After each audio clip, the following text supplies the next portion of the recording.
Well, good morning, good afternoon, or good evening, as the case might be. Welcome or welcome back again, as the case might be. My name is Dalibor Petrovic. I'm a partner at Deloitte, and over the last few years, I've had the pleasure of hosting this particular channel that we are using to bring to you relevant conversations on topics of technology leadership, emerging technologies, all things that should be of interest to people who are working in or curious about enterprise tech in 2024.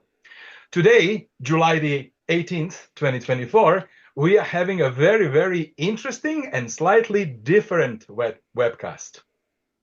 For those of you who follow the program, you would know that yesterday I had a conversation, we had a webcast with my colleague and friend Mike Bechtel, who is the chief futurist at Deloitte. And we spoke about the importance of storytelling in the corporate world, but a very interesting slant to it, a very interesting angle to it. The importance and opportunity that fictional storytelling, especially speculative fictional storytelling, has as a vehicle to communicate and extract business value. Today, we are going to take that theory into practice. So today's session, we call it Dichotomies, is a third episode in our Dichotomies series, where we are going to explore the allure and the dangers of emerging technologies. And who better to tell us these stories than the special guest that I have today? So I already mentioned Michael Bechtel. So let me welcome the team that is going to be with us today.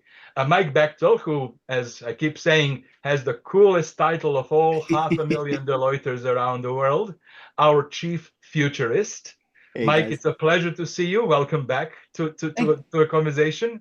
Thanks, buddy. I'm just thrilled you're not sick of me yet. So I also have Abhijith joining us. Abhijith is our futurist that works with the Office of the Chief Technology Officer at Deloitte. And Abhijith, thank you very much and welcome.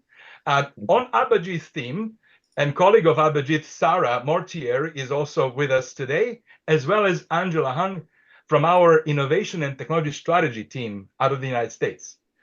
Thank you very much. Welcome. I'm really keen and interested to hear what you guys have to say. So for the audience members, as you know, this is a live program. If you have any comments or questions, please feel free to use the Q&A function, and I'll do my best to address as many questions as we can. And with that, Abhijith, thank you for your time. Welcome, and over to you. Okay, thank you so much for having us, Dalibor. We're excited to get to present Dichotomies again to this crowd who is, I think partly experts on dichotomies at this point and passionate about fiction and the value of that in business storytelling, just as we are. So excited to be with this group again. So just a quick reminder or an intro for those who are new to this. Dichotomies is a series that we do here at Deloitte from the Office of the CTO that takes a very interesting and sort of a different look at emerging technology, like Dalibor said.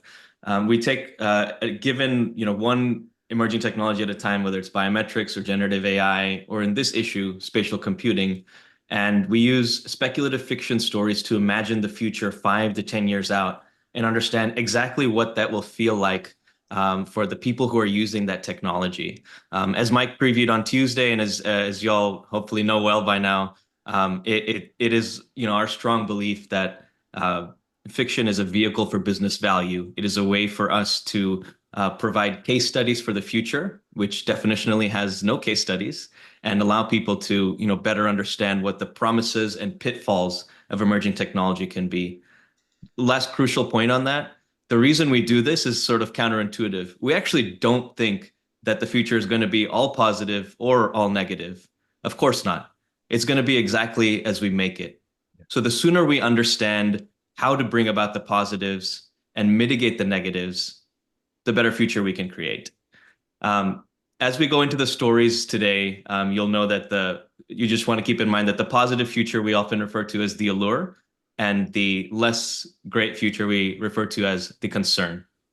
But I want to hand it over to someone who's been presenting Dichotomies on the biggest of stages, and Mike has previewed this as South by Southwest this year. So Mike, if you want to just say a little bit about that and how it relates to your presentation on Tuesday.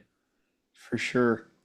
Well, Abhijith and everybody, you know, in March at South by Southwest, the large technology, arts, and culture conference in Austin, Texas, this team had the opportunity to speak to, right, this work to a room of over 1,000 folks. And I don't share that as a pat on the back so much as a recognition that there is a palpable market demand and interest in the utility of stories and you know, maybe in a more buttoned up way, narrative competence as a means to really make hay and make sense and make, I think, preferred tomorrows out of technology and emerging technology specifically. And so, you know, I guess what I'd say is at South by, we shared 2 of these 6 stories in their full glory. Today is a righteous opportunity to share all 6, 3 dyads each, right, in a learn and a concern in the public, the professional, and the personal domains. And so I would just simply say, Abhijith and Sarah, Angela, and team, thanks a million for the incredible work on these, because they continue to really find traction with and make hay with our clients around the world. So glad to hear it. Before we get into those stories, I want to just give the audience a quick primer into what is spatial computing and what do we imagine the future to be in terms of use cases and, you know, what will be important in the years to come. So Sarah, I'll hand it over to you. Thank you, Abhi. So for this edition of Dichotomies, we are covering spatial computing. So what is spatial computing? This technology seamlessly blends the physical and our digital world and creates an immersive type of ecosystem for people to interact in a new space. And although in the last couple of years, we've been seeing spatial computing discussed quite a bit, whether it's the Meta Quest, recent Apple Vision Pro, this technology is not a new one. And actually, the first VR headset, the Sword of Damocles, was created in the 1960s by Yvonne Sutherland. And then through the 80s and 90s, we saw the gaming industry start developing simple VR concepts for consumer uses. And so when we move into the 2000s and people start to interact with cell phones and smartphones, and they can create experiences for themselves via touchscreens, that was a new concept. And now in today's world, we're moving into spatial computing, where you can interact with your digital space in your current physical one. And it gives us the ability to blend those 2 types of worlds through different types of physical components. And with that, I'll pass it over to my teammate, Angela, so she can cover what the future of spatial computing might hold. Thank you so much, Sarah. So when we talk about the future of spatial computing, it might seem amorphous at the moment. And so what our team has tried to do is to qualify that future for you briefly in 3 time horizons. And so what we're seeing now is this idea that spatial computing is allowing companies to unlock new ways to do business operations. And this is mainly through digital twins, 3D simulations, as well as complete 360 immersive experiences. But this is really only applicable if we are able to render those high fidelity 3D digital simulations quickly so that they can adapt to a business's ever-changing operations. But in the next 2 years, in the new, what we're seeing is this idea that spatial computing can socialize the social web and influence our shared realities if we're able to make sure that the methods and regulations around personalization are in place. And this is because we're going to be starting to see the increase of the integration between our digital and our social identities. And in the next 5+ years, we're going to be seeing this additional blending of our digital and physical worlds. We created this new term called Internet of the Senses. And it's this idea that eventually we're going to be starting to replicate all of our 5 physical senses in this new digital realm with all the addition of the technologies that Sarah talked about before. But again, this is really only possible if this technology is accessible and available for enough people to reach widespread adoption. So with that, I'll hand it back over to Dalibor and Mike to get us into talking about the stories that we have prepared for you. So this first set of stories covers the professional domain, and we start with the positive, the allure.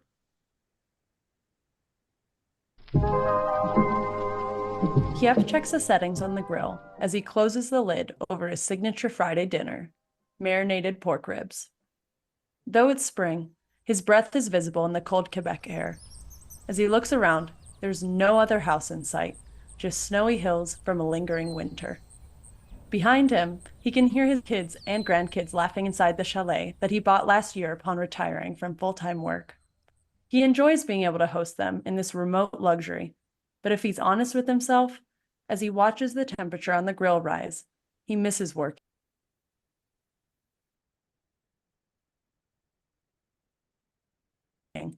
He wouldn't mind a new challenge once in a while. As he's lost in his thoughts, his wife, Zora, steps outside, shivering, and hands him his smart glasses. Seems important.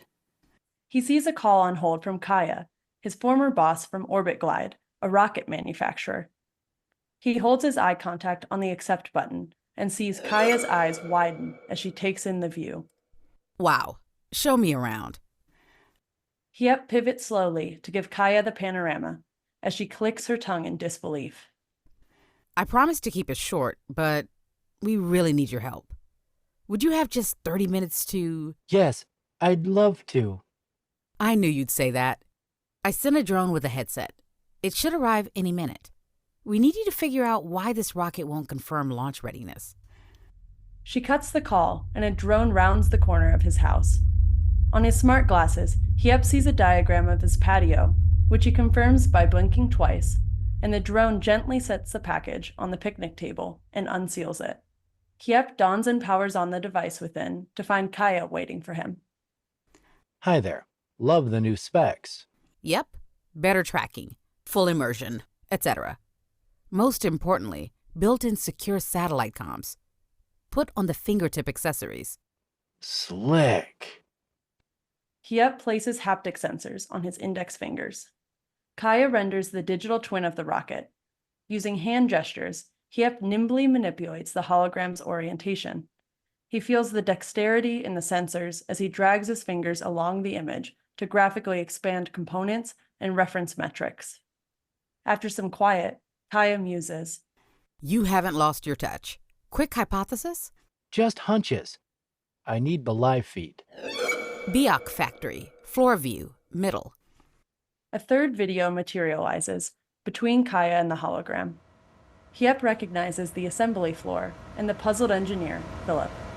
Oblivious to the frigid air around him, Hiep sees Philip's sweat-glistened hands and conjures the familiar heat of Biak Island's midday. Hey, Philippe. Long time no see. Could you tell me a little bit about the recent changes to validation protocols? Hiep's English is translated live to Indonesian as Philip casts his eyes around in thought, listening. Yes. We scrubbed a mission due to poorly spec'd components. Now, all metadata in the digital twin must correspond to those in the rocket. The Series A part you're looking at on your right doesn't match its Series B in the twin. Simply update the part number in the twin or override the error. Oh, thank you, Hiep, for bring a drop-in wizard. Very helpful. Agreed. Kaya says. Keep the headset. We may need you tomorrow for launch. Hiep purses his lips as he glances towards his family's revelry inside. He misses work, but not the constant stress of launch. Zora catches the look on his face and raises an eyebrow. Nah, I'll be busy tomorrow. Perhaps next week. Kaya nods. Hiep watches his breath in the cold as the scene in Biak dissolves. He opens the grill and notices the ribs need just a bit more attention. He's glad he has plenty to spare. All right. And we move from that positive story to the concern.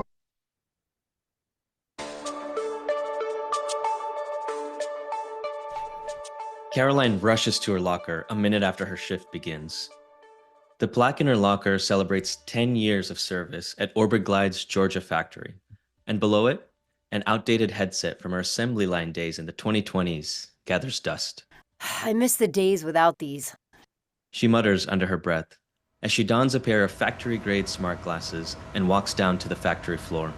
As she passes her supervisor Jonathan's office, the GPS in her glasses notifies him. He immediately video chats her, and she views the call in a corner of her lens. Remember what we talked about. He snaps and cuts the call before her response.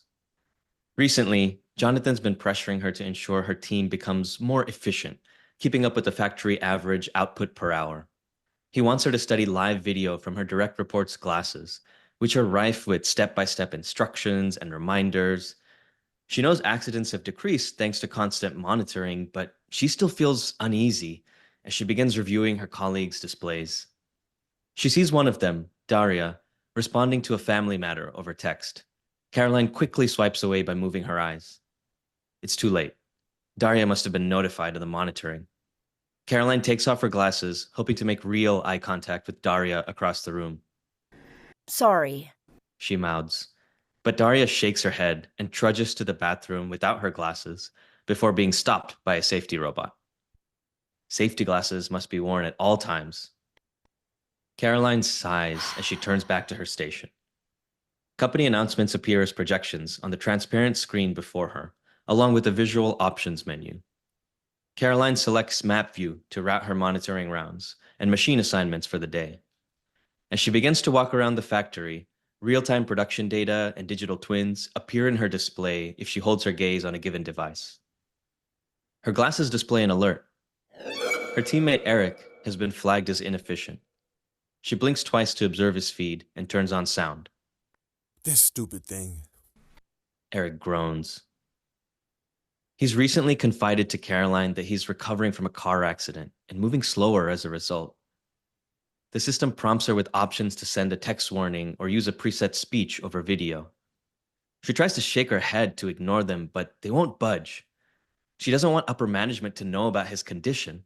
What if his shifts are cut and he can't pay for treatment? Caroline decides to chat with Eric in person. But suddenly, the factory alarm blares. The symbol for a fire evacuation flashes on her glasses, along with a personalized escape map. Her glasses buzz behind her earlobes as a double warning. But the prompts to discipline Eric won't disappear, and she can't see properly. She takes off her glasses to check on Eric, who's been vulnerable to migraines after the crash. He's doubled over in pain, but as she bounds forward to help him, a safety robot crosses her path. A transparent screen flashes with warning. Safety glasses must be worn at all times. Eric, Caroline knows the glasses won't provide him with an accessible route. take off your glasses. He rises, limping. I can't. The prescription. Reach for my hand. She dons the glasses again to make the robot roll away and grabs Eric's hand. Even as she searches for an alternate route to accommodate his injury, she's still being prompted to discipline his inefficiency. But she just wants to make it out alive.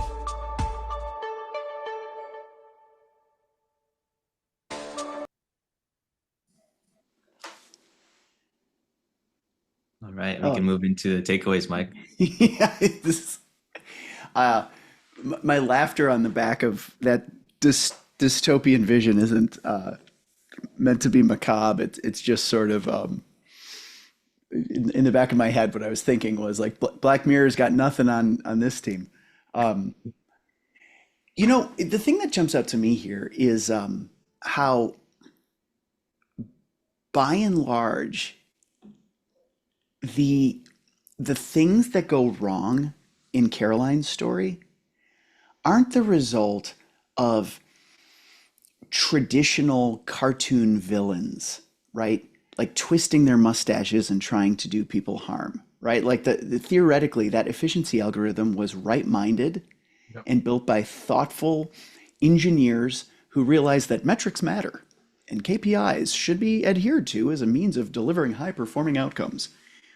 But when they metastasize through exponential technologies like that, oh, good Lord, right? Like getting chided for throughput in the middle of a flippin' fire.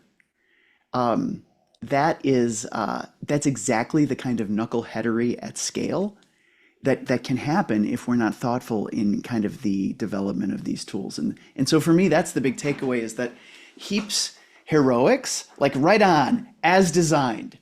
But Caroline's, dark timeline, not villains so much as mindlessness multiplied. What did you take away there, Dalibor? I'd love to get your blink before we hit these. So to me, these two stories were brilliant demonstration of how tool is a tool, and the user of the tool chooses whether the tool is used for good or not. So I think that's really important. To me, what I saw with Caroline, that was the Orwellian future. Like that's, 1984 is manifested in reality through something that would probably look like that. And I think this was really concerning. So, And I think that what you also mentioned is really important, that this dystopian version is not designed by evil people. As a matter of fact, probably the intent was really positive. The ambition was positive. It was probably all about, productivity and shared success and all of these good things. But how it manifested itself was really tragic. And that is, I think, a warning for all of us who have some level of influence and ability to, help nudge decisions, that we should be mindful of the future we are choosing, right?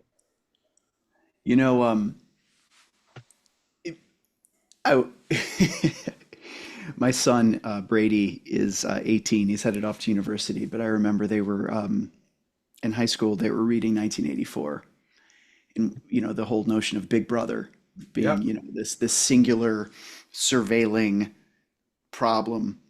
And I'll never forget his language. He's like, "Yeah, it's not really like that, right? It's like, not meaning nowadays. He's like, it's more like just a whole lot of little bros." Little bros. And I cracked up because it was so authentically his language as a 17-year-old. But I was like, that's it, right? It's 1,000 lil bros up in your business, as opposed to hopefully one big autocratic brother. So what do you say, Abhijith? Any adds, edits, or deletes on these 3 points or others before we kick things on? No, I think those are all great points. I love your son's language about little bros. I think perhaps what's like really striking to me between these two narratives is like Dalibor was saying, the tools are the same. Obviously, the people are different in how they use them, but it's also the matter of like what people are doing around the tools, right? The systems that we create around the technologies are what determines whether those technologies get used for good or bad, even more so than people's intentions, right? It's the frameworks that we create. It's the sort of channels that we push people through by creating systems or frameworks or like ways of working that reward certain behaviors or disincentivize other behaviors, that allows things like the Caroline story to take place instead of a more caring, empathetic, positive future. So I think that's just an important distinction to call out.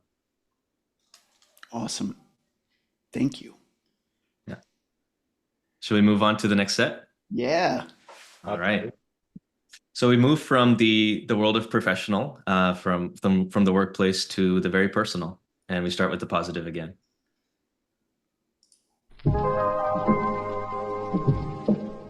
Carlos glides closer to the shelf in his smart wheelchair. So far, he's sticking to his personalized route through the grocery store, which was pre-planned by his AI assistant based on his shopping list. He reaches for a few white onions as a notification appears on his smart contacts. 3 hours until Delilah watch party. He's been looking forward to this immersive concert from one of his favorite jazz musicians for months. Now, he just needs to ensure his famous empanada recipe lives up to the hype when his friends arrive. He motions for his wheelchair to continue following the projected directions on the tiled floor. Since he was injured during military service, Carlos doesn't linger in crowded places. He aims to be efficient and leave the bustling grocery store as soon as he can. But as he moves past the dairy aisle on his left, an advertisement for cookie dough appears on his smart contacts. Cookie dough on sale for $3.99. Could be amazing for your Delilah watch party tonight. Carlos holds eye contact on the ad to include the product on his shopping list, and his route is adjusted. His wheelchair begins moving towards the freezer. The ads get me every time. Carlos smiles to himself as he reaches in and grabs a pack. He deactivates ads for the remainder of his outing. As his wheelchair navigates out of the sliding entrance doors, the automated checkout system displays a receipt on his right lens for iris verification. I'll preheat the oven to 450 degrees, so it's ready for those empanadas. Notes his AI assistant Kara as he enters his apartment down the street. A couple hours later, following the cooking instructions on his contacts to seal his last empanada, Carlos's mind drifts. He reminisces over family reunions at his abuela's house growing up, assembling dozens of empanadas with his cousins. The aromas used to fill the house and make everyone hungry. A text comes into his vision from his friend and fellow veteran, Eric. Heading over soon. Have you heard from Allie? Carlos stares at the option to reply and speaks what he wants to text. Can't wait. I haven't heard from her, but let's call. Carlos jumps in his seat and looks askance, cutting off his text as a loud motorcycle passes the apartment. Its engine backfires, echoing like gunshots. He grasps his already sweating palms together and tries to calm himself. Kara pipes up. I've noticed a sudden rise in your heart rate. Would you like to do a short health kit session? Blinking twice to confirm, Carlos takes a deep breath as his abuela's garden is projected in his lenses and his kitchen disappears. He sticks a health kit pad beneath his nostrils and smells the jacaranda trees. Though he's motionless, he feels like he's floating through the ephemeral sea. In his earbuds, he can hear his abuela's jazz records and the sound of family milling about, sounds he captured at their last reunion. He wants to stay a while, but Kara wakes him from his reverie.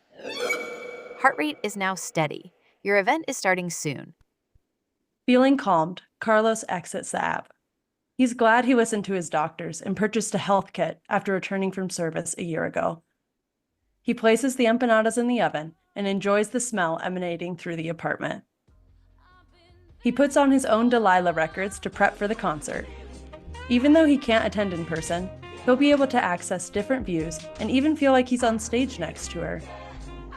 Not long after, he hears a knock at his front door. It smells incredible in here. Eric exclaims, fist bumping Carlos. Only the best for Delilah. Carlos beams.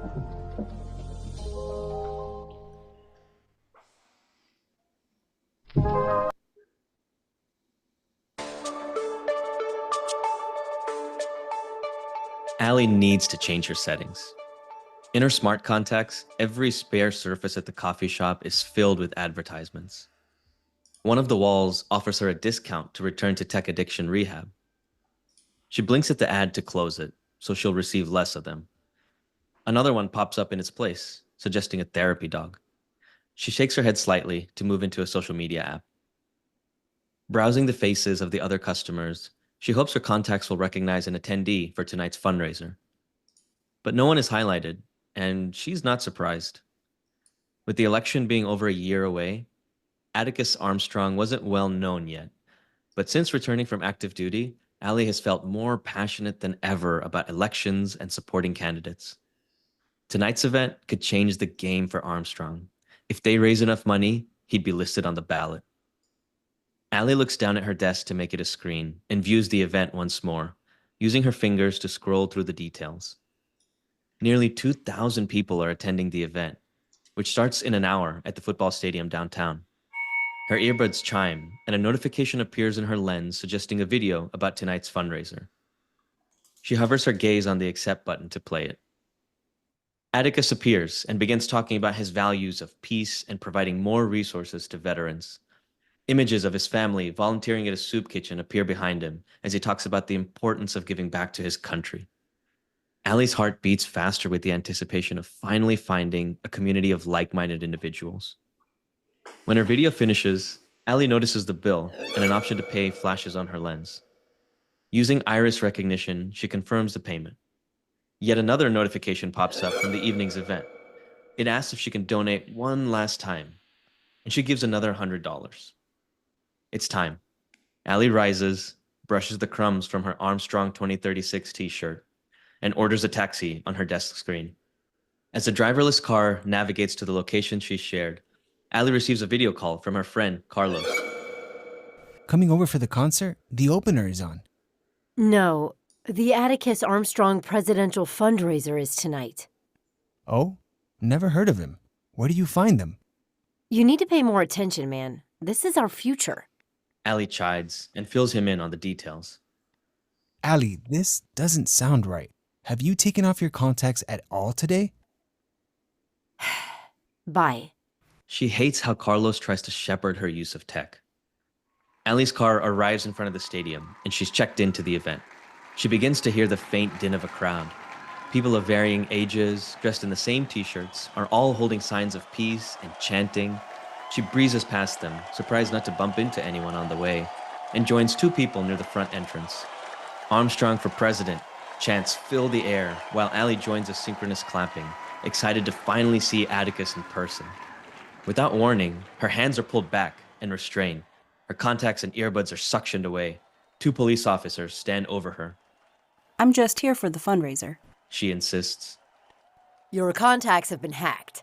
We're going to keep them for a few hours to compare the cyber trail to the other victims. We just helped two others that were targeted by the same scam. Artificial politicians are popping up all over the place. Victims? As she looks around without her contacts, her heart sinks when she realizes she's alone. Did you send any money for this so-called fundraiser? $500. Let's get you inside. No, my contacts. I need to see. You are seeing. For the first time in a while, I bet. As she's guided into the security center at the stadium, Allie can't help but think about Carlos. If only she'd listened.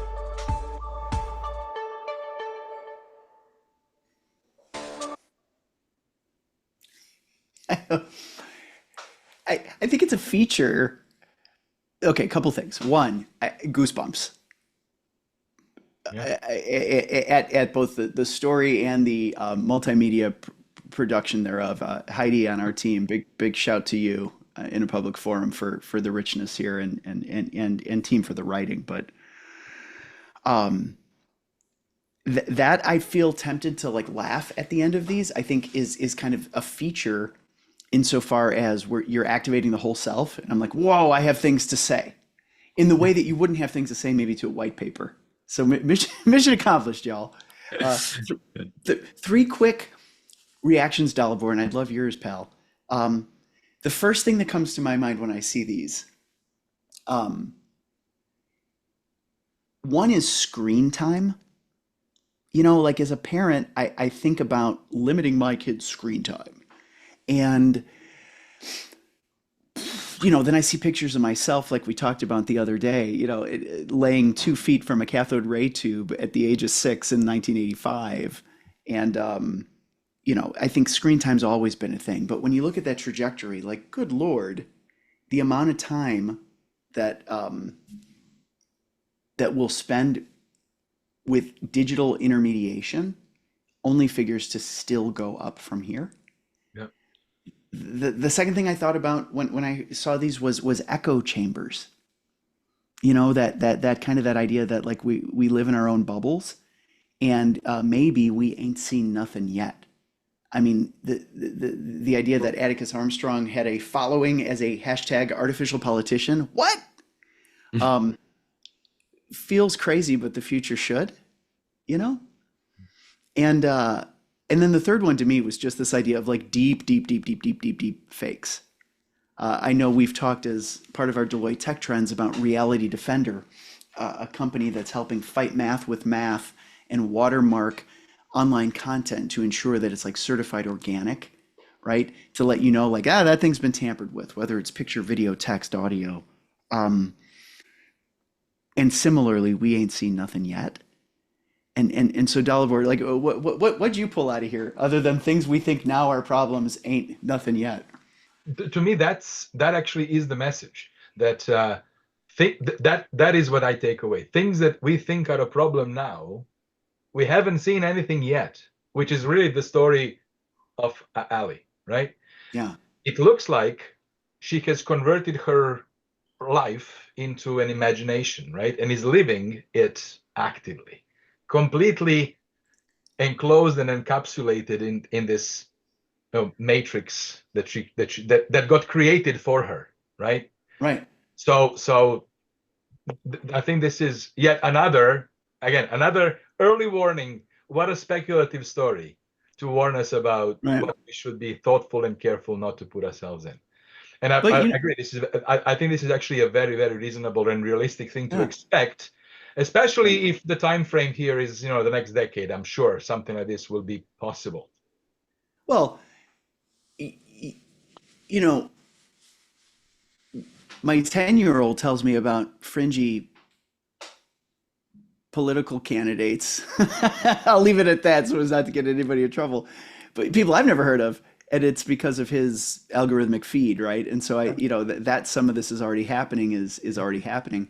On the Carlos side, right? The concern because of recency effect and survival instincts. I think we're both talking about the Ali story, but on the Carlos side, I'm really heartened by this idea of all augmented reality in service of this idea of less is more, right? So often I think we talk about, when I think about spatial computing, the mind goes to adding stuff to my world, right? Like pop-up bands, banner ads, and what I found nuanced in the Carlos story was this idea of like, take noise away, literally in the form of the motorcycles and the gunshots, but figuratively in the like give me a Zen space, protect me from XYZ. I mean, I remember we were in Singapore. There was a Southeast Asian country whose public transit authority figured out a way to selectively tint the windows on their trains. Yes.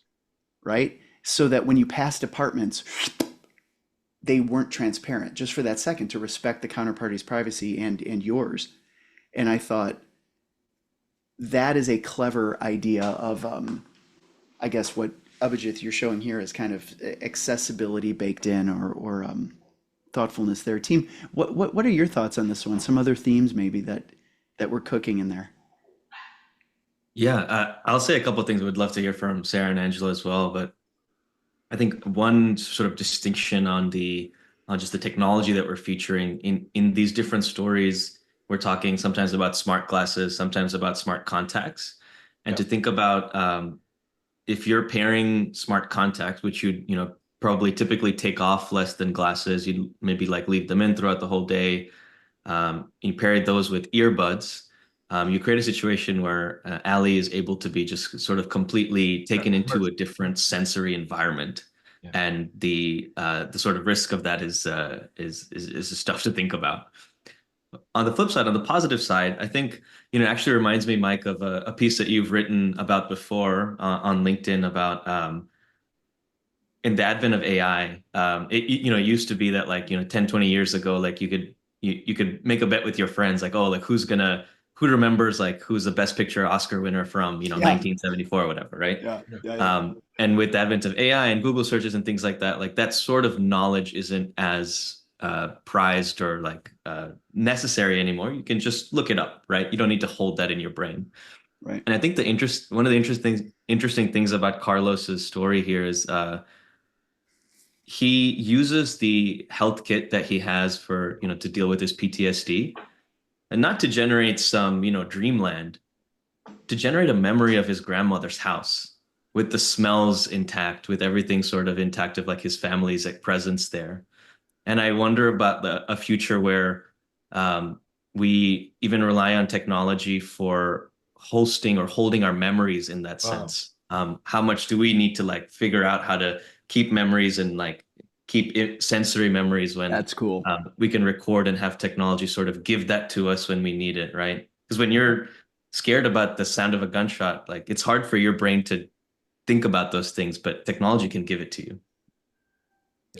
That's actually very, very, very powerful and very, very interesting comment, Abhijith.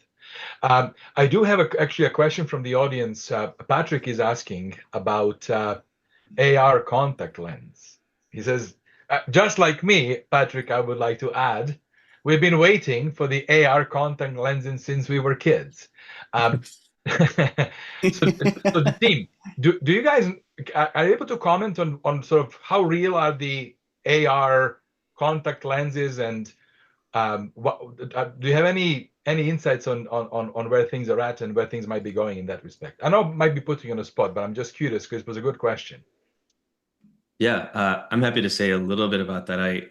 From the research that we've done for this piece, there are a couple of companies working on this. There is a company that's had some prototypes that is doing work with the Department of Defense, I believe, in America, and they're called Mojo Vision.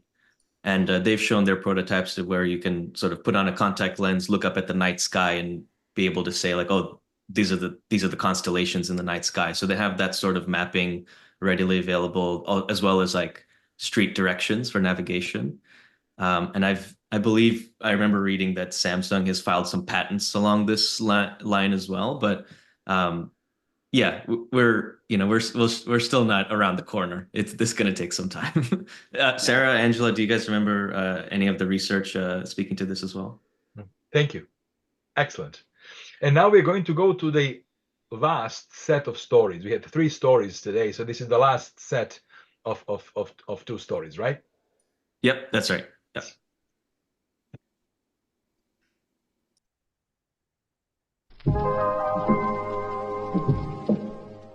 The hotel room is small, just like everyone said, but she doesn't plan on staying long. It's Temi's first time in Tokyo, and she's itching to explore. Back home in Cleveland, it would be dinner time, but when she opens the shade, bright sun extends over a glimmering city, and Mount Fuji looms in the distance. Temi puts on her smart glasses to see an annotated overlay of the city's different districts, and suddenly, a personalized advertisement displayed on the wall across the street catches her eye. A historical architecture tour. Yes, perfect. She thinks. It's happening in 2 hours. Even better. And hosted by Maxwell Suzuki, my favorite architect. Kara, book me a spot on that tour. Temi asks her AI assistant as she watches the city's organized symphony of cars and pedestrians below. All set. 35 minutes to the starting point, including a short train ride. Kara chimes. Giddy as she sips her morning coffee, Temi records a video clip of her view to share with her city planning team in Cleveland. Using an architecture app, she sets the time back 500 years and records a view of how different the neighborhoods around her have developed over the centuries. Once outside, Temi follows the street navigation projections directing her to the train station, until a group of people staring up at a construction site catches her eye. She joins the crowd, and a prompt appears on her right lens, offering to show different project phases. She blinks twice to approve the overlay and swipes through the design renderings by raising a hand to gesture. As she looks over the final image, a survey appears. Would you prefer a restaurant or a clothing store on the first floor of this building? Temi holds her gaze to select restaurant and sees that 65% of survey participants agree with her. The train station overwhelms her. The people, the ads, and signs crowd her vision, so Temi turns off all notifications except navigation until she boards her train. As her display begins counting down the stops to her destination, she turns notifications back on and is presented with another choice: advertisements with human models or kawaii animations that reflect Japanese pop culture. She chooses the latter and marvels at the cute cartoons projected over the dark train windows. After dawdling at the train stop, Temi realizes she's late and hurries down a busy main street. She turns a corner to reach her destination and nearly runs into plastic construction barriers. Kara pipes up. I didn't realize there was a detour. I can message them that you will be late if you would like. Impatiently, Temi mutes Kara and scans the block. She spots a group of uniformed students, all of whom are wearing glasses and are highlighted green, indicating they speak English. I am, trying to get to the architecture tour, but there is a detour. If I show you where I'm going, do you think you can help me? Temmie says hurriedly to one of the students. The student receives a map in her own smart glasses and suddenly perks up. Oh, the Suzuki tour? You just need to head over that bridge. Feeling nervous about making a good impression on Suzuki, Temmie bows and heads off quickly. At the meeting spot, Suzuki has started his introduction in Japanese. Temmie feels the sweat on her brow from running as she turns on her live language translation setting to hear the dubbing of the architect's words in his own voice. Thank you for joining us on our tour today. For anybody else? It has been said that good architecture is petrified music. Let us explore some of Tokyo's best songs. She briefly checks her screen to see that all attendees have given recording consent and starts capturing her live feed of meeting Suzuki on her very first day in Tokyo. Her teammates in Cleveland aren't going to believe it otherwise.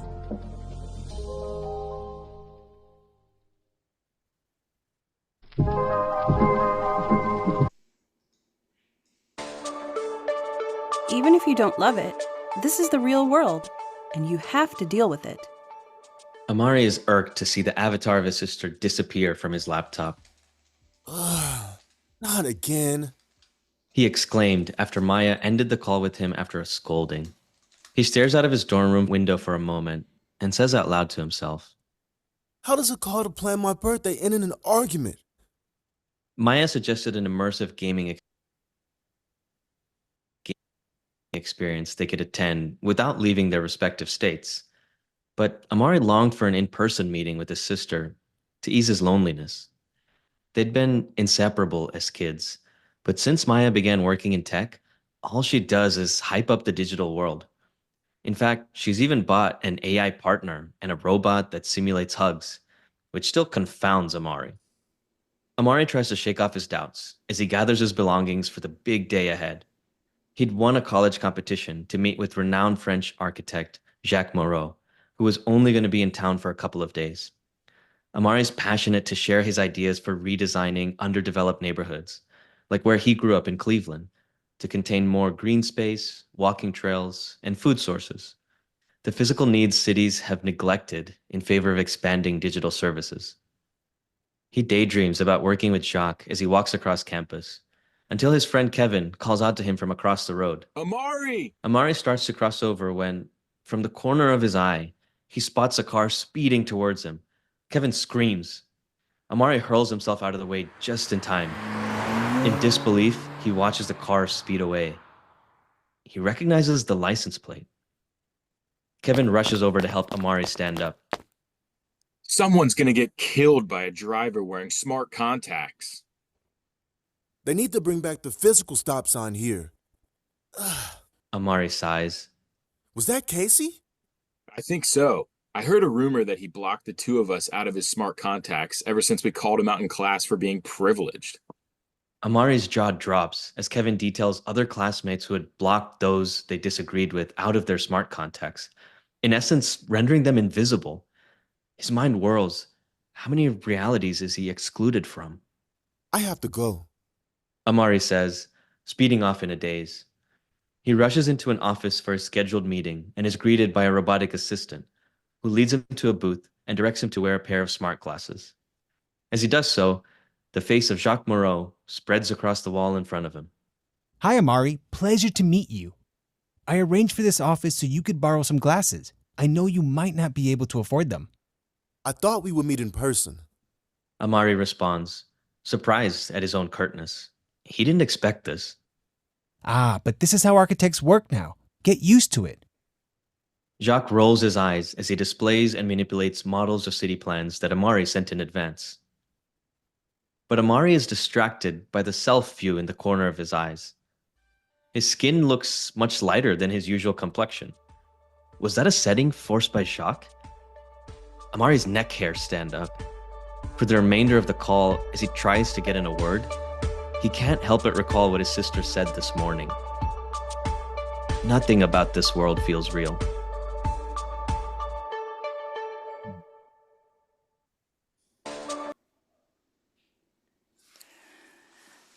Yeah. It, no laughter on the back of that one, just because it's so, to me, it's just chilling. The Amari thing has me thinking about this idea, and if you wouldn't mind doing the build, Abhijith, we call it editable realities, and this notion that whereas a couple stories ago, Allie was living in an alternate reality or a echo chamber. Here we've got like full on distortions as built proactively by people in, this sort of alternate reality, right? Like saying like, I don't like the cut of your jib. I remember, Abhijith, you and I were at Team, right? We were talking about how, it's one thing to make jokes that my 12-year-old's hair is too long. But it's another thing to like sneak up on him when he's sleeping and cut it. And that's kind of what it feels like you're doing in a spatial environment where you're like, I like you better this way. And so I'm going to make you into that. Yee. On the flip side, this idea of Temi's story, like crowdsourcing, like what a compelling example of the future of government and civics. Yeah. To allow people to see something and opine in real time. I remember a story about there was a startup years ago called C-Click Fix. I met them when we were I was in venture capital, and I was like, what does this thing do? And I remember the founder was, get ready for wordplay. He said, potholes are a gateway drug to civic engagement. Yeah. And I said, what do you mean? He says, well, with our app, people can photograph a pothole and send it to their city service. I'm like, can't they just pick up the phone and call that there's a pothole at 54th and Kedzie? And he's like, yeah, but they don't, right? Because the friction's just high enough. And so what I love in Temi's story is if you lower the friction to public opinion giving, then people start giving more opinions. And isn't that what we want, I think, in a democracy? So mission accomplished, y'all, like allures and concerns. Dalibor, what do you see in that one? Well, buddy? the thing that did stand out to me is this whole concept. Like when we talk about augmented reality, what we are really saying is we are adding to that environment. We are adding to reality information. What is a new concept for me in my thinking is what you refer to as editable reality. Is actually modifying the reality in an imperceptible way, so that it shows up differently than it actually is, but also the concept of the ability to remove elements from reality in your field of vision. Yep. I haven't actually thought about that earlier. And now, having seen this, actually both of these stories, on the positive side, we are augmenting the reality. So the Japanese students have obviously chosen that whoever looks at them will see if they speak, English as well, as a maybe, an augmentation of reality and a welcome way to help tourists. But then in the other story, we see that actually edits of people walking across the streets, edited from the field of vision of a driver that almost caused the accident. So to me, that is actually a very, very interesting new thing that I haven't thought about. So that's what I love it. Angela and Sarah, what do the two of you see on this one, or think, or all the above? Oh, I think you're on mute, or at least to me. Okay, I think I was double muted. But building on that concept of editable realities, and kind of tying it to the previous story with the veterans, it's interesting, the concept of you experiencing a different reality than the person next to you, even though you're in the same physical space. So blending your digital reality and your physical reality comes with that risk of like, what is this in between? What if I'm seeing something different in my physical space than the person next to me? And what are the implications of that? Whether it's an emergency situation or just having, remembering something a little bit differently. Yeah. For me, I think one of the key takeaways that was a through line throughout all of these stories is this idea that personalization is a two-way street. And I think previously, before spatial computing, a lot of this personalization was done to us, right? We have all this data that companies are collecting, and they're attempting to create something personalized to us so that we choose their products. But now we have the option to personalize our own realities. And because we might not be aware of our own biases or purposes for personalization, that's what's causing this first key takeaway here, which is, I think, minding the digital gap. And so I think maybe there needs to be additional literacy given to people about what it is that should be personalized, that should be edited, or should be taken away, like Dalibor was saying, versus things that, while might not pleasant to you, are necessary to keep you grounded in the physical reality. So there might be, the digital gap might be additional literacy. It might be better understanding of what personalization and being able to edit your reality looks like. But I definitely think, for me at least, the key takeaway throughout all of these stories was that personalization is a two-way street. Thank you both.